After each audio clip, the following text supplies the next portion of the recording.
I am back once again with even more Pokémon Idle Animations. Same stuff as usual, 3 Pokémon are chosen and I create original Idle Animations for each one. Now this time is a little different since in the last Idle Animations video, I asked you guys which Pokémon I should make an Idle Animation for. So yes, the 3 Pokémon featured in this video will be from your suggestions. I will say y'all didn't give me easy ones to work with as I had to struggle a little more than usual to come up with some creative ideas for some of these animations. Enough about that though, the first comment of this video mentions Auroras, which I was actually interested in what I could do for Auroras, as Auroras isn't a very mobile or active Pokemon. So I actually started off with Auroras' idle animation with some familiar up and down motion, except with its neck that had this many neck bones on it. Yeah, I had my work cut out for me. In order to get a fluid up and down motion with its neck, I had to rotate every single neck bone in order to have a nice motion when lowering and raising its head. The same thing applied for its tail as it's very similar in design to its neck. This is very basic animation, nothing too crazy. Well, at least for now. At this point, you all know I like to put something a little interesting, something that stands out if you will, which this next part actually requires some modification to the model. I separate the diamonds on Auroras into its own separate material, which we will come back to in just a little bit. As for the next part of the Auroras animation, I wasn't really getting any good ideas from just looking at Auroras for what I thought could be cool.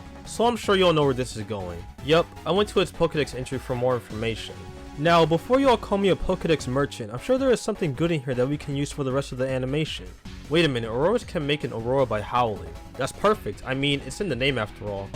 Now, the Aurora was simply made through the use of a stretched out plane and gradient textures to create the Aurora. It actually looks fine through the camera, however, in the context of an idle animation, when seen from a 3D perspective like in the Pokemon games, looking at the Aurora from outside of the camera is a bit, yeah, doesn't make as much sense considering that an Aurora Borealis is actually in the sky. However, this is an idle animation in a video, so let's just pretend the 3D play doesn't exist and move on. Oh, I don't want to go!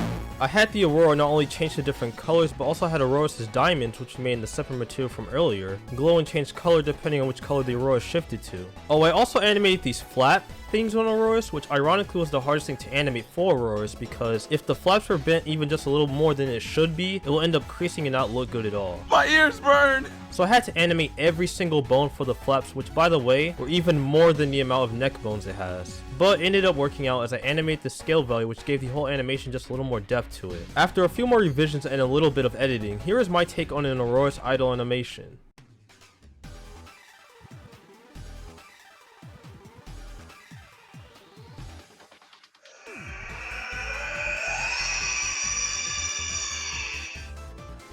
Auroras was an interesting suggestion because at face value there wasn't too much you could do with an Auroras idle animation, but I think I came up with a creative way to make it work, even though it wouldn't look as good from a 3D perspective, but that's fine. Yes, I'm sure there is a way to create an Aurora in the sky if this were to be implemented with the 3D space in mind. However, I'm just here to try to make fun animations, not worry about practicality. With that, I think that's enough about Auroras for now, since we can now move on to the next suggestion for this video.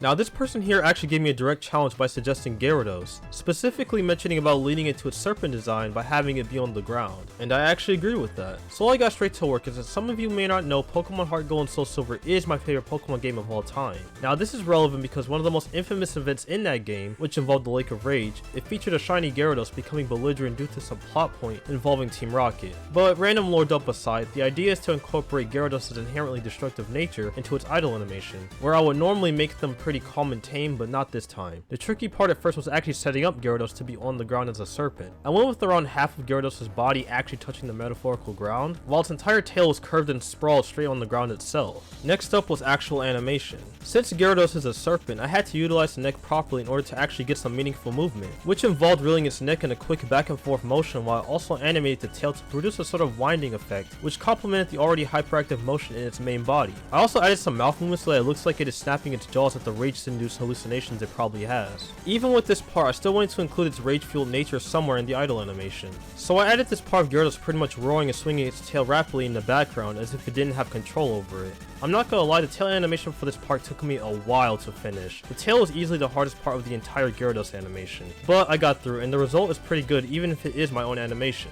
Anyways, at this point, this could already be considered a solid idle animation on its own. However, you all know I like to add a little more sometimes. Since the original comment also mentioned Gyarados flying, I needed to add one more additional animation before the loop. So I actually always looked at Gyarados and never understood how it could fly. I mean, yeah, it's a flying type, but it just didn't feel like it could fly. Well, at least in my opinion. To compromise on this dilemma, instead of having Gyarados outright fly or levitate, I went with having Gyarados perform this massive leap into the air and then coming back down to the earth. I first started by intentionally keyframing the scale and squishing Gyarados so that there would be some visual anticipation before the massive leap into the air. Then I had to contort its body to basically make it into a straight line while it descends into the air. Since I don't believe in Gyarados being a genuine flying type, gravity isn't kind to it, so Gyarados falls right back down to the ground, which ends and loops the idle animation to the beginning. Oh yeah, I also did not forget, and I went and animated these whiskers on Gyarados, so yeah, that's the thing. Since we've reached the end of the Gyarados animation, I think it's time I showed you the full animation.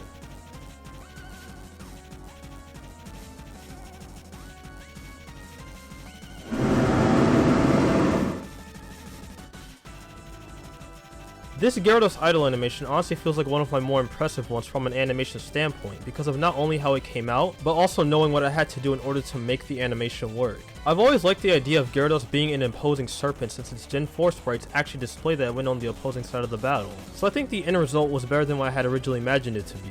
Gyarados being done means we can get to the final Pokemon of this video.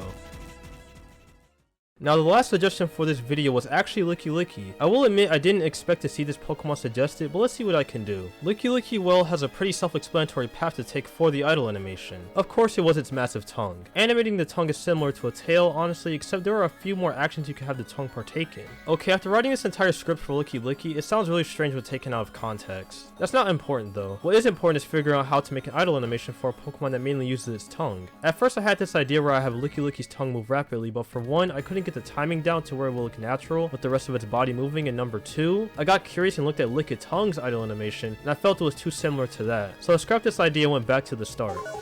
I decided to not overcomplicate an idle animation and just went with an up and down breathing motion, except I had Licky Licky reel its head and tongue all the way back to the point that it ends up touching the top of its own head, then extends the tongue and grows in size when it comes back down. I did this for the left, right, and middle, giving this part of the idle animation more variance so that it wasn't uniform throughout this part. Now this part alone is fine, but I think there was one more animation I can include. Now when all of you saw Licky Licky, I don't think any of you would have guessed the idea I came up for it at the end here. Of course I was assisted by the Pokedex, where it says that its tongue is as dexterous as the human hand, so I decided that Licky Licky should do push-ups with its tongue. Yeah, I may or may not be mentally insane for even coming up with this, but I left sanity at the door when deciding to animate Pokemon. With the plan in mind for Licky Licky, I had to start off with having Licky Licky jump into the air, and then land on its tongue to hold itself up with it, and start pushing its entire body up and down with the tongue. Then after the push-ups, I had it lift off of its tongue to land back to its original position to loop the animation to the start. Don't ask what's wrong with me, I couldn't tell you. With this incredibly inconceivable idea for an idle animation finished, let's see how the final version looks.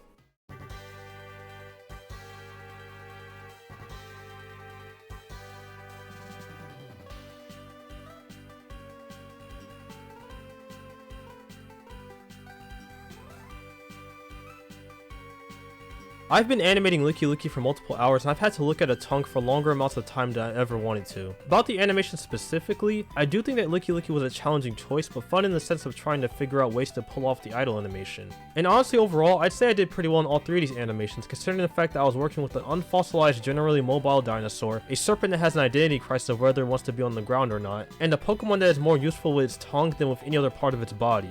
But yeah, it may sound like I'm going through torture in these videos, but it always ends up being fun for me, especially when the animation is completed. Again, just like in the last video, please leave your suggestions down below for which Pokemon you want to see get an idle animation next. If you did enjoy this video, it would be appreciated if you liked and subscribed to the channel if you aren't already, so that way you will know when I post a new video or a live event regarding the channel, because I do go live from time to time. Also, I'm glad to announce that I've created a brand new and official Discord server, so we'll be down below in the description, so please check it out. I plan to do some fun stuff in the Discord, like even potential video suggestions. Okay, I think that's everything I wanted to talk about. Thank you all for watching, and I will see you next time.